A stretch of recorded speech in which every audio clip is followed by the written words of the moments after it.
Assalamualaikum warahmatullahi wabarakatuh. Hai, perkenalkan nama saya Mira Ardila, nomor induk mahasiswa C1B01808029. Nah, untuk pembahasan materi di mata kuliah MLKP semester 5 ini saya akan membahas video pembelajaran tentang dana pensiun. Kita langsung saja ke pengertian dari dana pensiun. Nah, untuk pengertiannya, dana pensiun itu merupakan lembaga atau badan hukum yang mengelola program pensiun. Nah, penyelenggaraan program pensiun dapat dilakukan oleh pemberi kerja atau diserahkan kepada lembaga-lembaga keuangan yang menawarkan jasa pengelolaan program pensiun.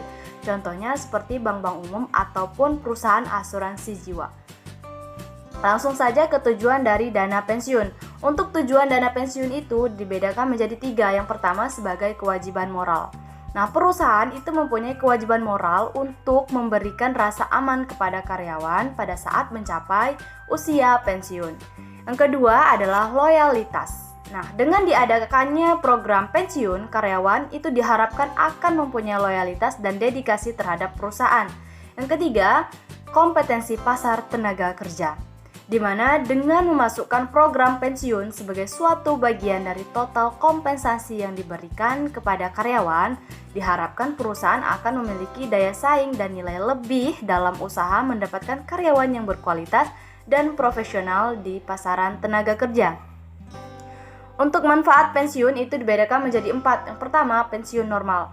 Nah, usia pensiun normal itu adalah usia paling rendah di mana karyawan berhak untuk pensiun tanpa perlu persetujuan dari pemberi kerja, yaitu dengan memperoleh manfaat pensiun penuh. Yang kedua adalah pensiun dipercepat, di mana program pensiun itu biasanya mengizinkan karyawannya untuk pensiun lebih awal sebelum mencapai usia pensiun normal. Nah, ketentuan untuk pensiun dipercepat ini itu biasanya telah diatur dalam peraturan dana pensiun dengan persyaratan khusus juga setelah mencapai usia tertentu, misalnya 50 tahun. Yang ketiga adalah pensiun ditunda. Nah, adapun beberapa peraturan program pensiun memperkenankan karyawannya untuk terus bekerja meskipun telah mencapai usia pensiun normal untuk memperoleh tambahan penghasilan. Nah, di samping untuk memperbesar penghasilan, dasar pensiunnya di mana nantinya formula manfaat pensiun itu dihitung. Yang keempat adalah pensiun cacat. Nah, pensiun cacat ini tidak berkaitan dengan usia karyawan. Akan tetapi, karyawan yang mengalami cacat dan dianggap tidak lagi cakap atau mampu melaksanakan pekerjaannya berhak memperoleh manfaat pensiun. Selanjutnya adalah sistem pembayaran manfaat pensiun. Nah, untuk sistemnya itu cara pembayaran manfaat pensiun kepada karyawan dapat dilakukan dengan 2 cara biasanya. Yang pertama itu pembayaran secara sekaligus dan yang kedua adalah pembayaran secara berkala. Untuk pembayaran secara sekaligus biasanya itu banyak dilakukan oleh perusahaan-perusahaan swasta. Sedangkan untuk pembayaran secara berkala biasanya perusahaan milik BUMN atau contohnya seperti pensiunan PNS itu biasanya secara berkala. Yang selanjutnya adalah jenis-jenis program pensiun. Nah, untuk program pensiun itu yang pertama program pensiun manfaat pasti.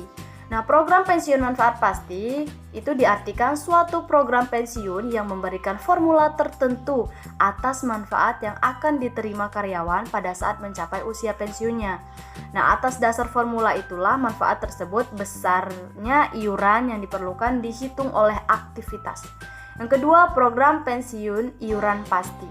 Nah, program pensiun iuran pasti itu diartikan sebagai program pensiun yang menetapkan besarnya iuran karyawan dan perusahaan. Nah, sedangkan benefitnya yang akan diterima karyawan itu dihitungkan berdasarkan akumulasi iuran ditambah dengan hasil pengembangan atau investasinya. Selanjutnya adalah program pensiun dengan iuran dan tanpa iuran.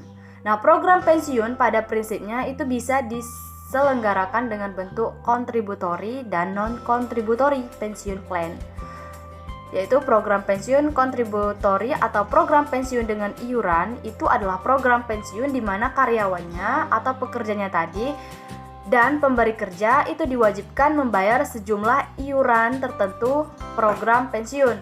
Nah, sedangkan untuk contributory pension plan atau program pensiun tanpa iuran itu adalah penyelenggaraan program pensiun di mana seluruh biaya program ditanggung oleh pemberi kerja. Selanjutnya kita akan membahas metode pembiayaan program pensiun.